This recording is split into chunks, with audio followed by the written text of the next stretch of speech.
Hello guys, welcome back to our channel. ఈరోజు మన ఛానల్లో రెసిపీ వచ్చేసరికి విరిగిపోయిన పాలతో టేస్టీ అయిన కలాకండ్ని ఎలా రెడీ చేసుకోవాలో చూద్దాం. Let's get in to the video. ముందుగా ఇక్కడ నేను విరిగిపోయిన పాలను తీసుకుంటున్నాను. అందులో ఆల్రెడీ వాటర్ నేను రిమూవ్ చేసేసాను.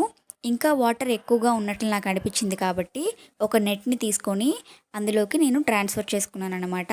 పూర్తిగా మనం ఇక్కడ వాటర్ని తీయాల్సిన అవసరం లేదు.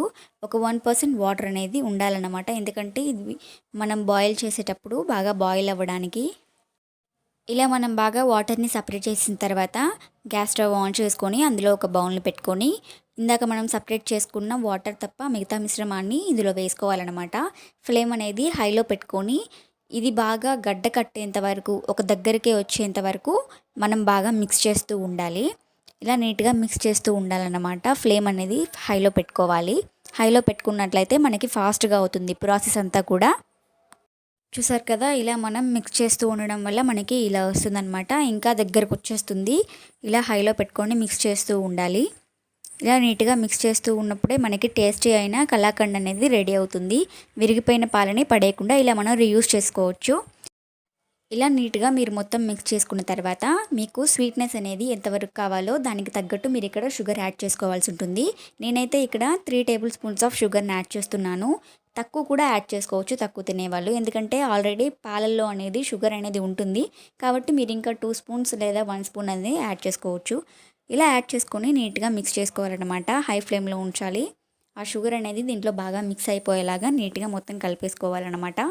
మామూలుగా అయితే ఈ కలాకండ్ రెడీ చేసుకోవడానికి ప్యాన్ని యూస్ చేయాలి. నేను ఇక్కడ బౌల్ని పెట్టానమాట. ప్యాన్ కూడా యూస్ చేసుకోవచ్చు మీరు. ఇలా నీట్గా మొత్తం మిక్స్ చేసేసుకోవాలి. ఇప్పుడు మనం ఇందులో ఇంకా స్వీట్నెస్ కోసం అండ్ అలాగే మంచి ఫ్లేవర్ కోసం నెయ్యిని కూడా యాడ్ చేసుకుంటున్నాము. నెయ్యి అనేది ఫుల్గా ఆప్షనల్ అనమాట. ఇష్టమైన వాళ్ళు యాడ్ చేసుకోవచ్చు, లేకపోతే ఇలాగే మొత్తం ప్రాసెస్ని కంటిన్యూ చేసేసేయచ్చు. ఇక్కడ నేను 3 టేబుల్ స్పూన్స్ ఆఫ్ నెయ్యిని యాడ్ చేశాను. ఇలా నెయ్యిని యాడ్ చేసి ఇలా మొత్తం నీట్గా కలిపేయాలన్నమాట. ఇలా నీట్గా కలిపేసుకున్న తర్వాత ఇక్కడ నేను ఒక ప్లేట్లోకి ట్రాన్స్ఫర్ చేసుకుంటున్నాను. ఇలా మొత్తం మిశ్రమాన్ని ఇక్కడ మనం ప్లేట్లోకి ట్రాన్స్ఫర్ చేసుకోవాలి. మామూలుగా ప్లేట్కి అతుక్కోకుండా ఉండడానికి నెయ్యి కూడా రాసుకోవచ్చు మీరు. ఇలా మొత్తం నీట్గా ట్రాన్స్ఫర్ చేసుకున్న తర్వాత ఈ ప్లేట్కి ఈక్వల్గా చేసుకోవాలన్నమాట. మనం పీసెస్గా కట్ చేసుకుంటాం కాబట్టి ప్లేట్కి ఈక్వల్గా చేసేసుకోవాలి. ఇలా నీట్గా మొత్తం ఈక్వల్గా చేసేసుకున్న తర్వాత నైఫ్ని తీసుకొని మీకు ఏ సైజులో అయితే ఈ పీస్ కావాలో ఆ సైజులో కట్ చేసుకోవచ్చు అనమాట. మీకు పీసెస్ అనేవి పర్ఫెక్ట్గా రావాలి అని అంటే మీరు ఒక 10 మినిట్స్ అనేది పక్కన పెట్టాలన్నమాట.